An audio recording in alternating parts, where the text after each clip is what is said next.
dengan nama Allah Tuhan. Tu makna Allah. Nah, dia tu siapa tu?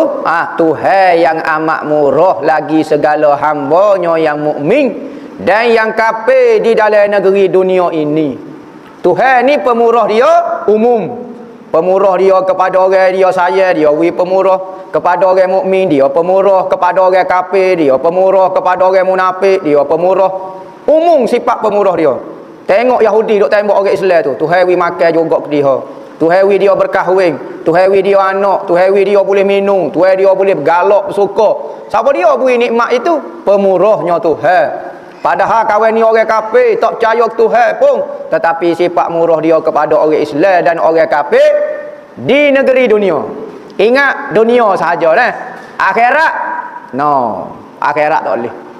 Akhirat dan lagi amat mengasihani, menyayangi bagi segala hambanya yang mukmin di dalam negeri akhirat. Maka dalam negeri akhirat barulah zahir sifat penyayang Tuhan Ar-Rahim Tuhan tu timbul.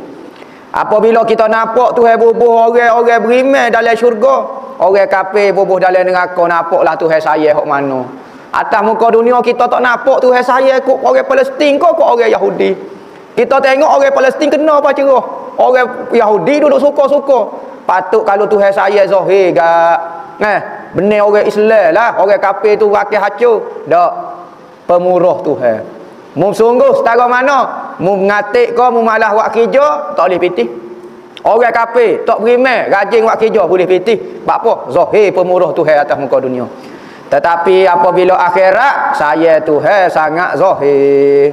Orang kafir tak cakap menaung nak tubik daripada neraka, Tuhan tak layak langsung. Orang Islam duduk galak dalam syurga, nampak hak mana dia sayang, hak dia tak sayang.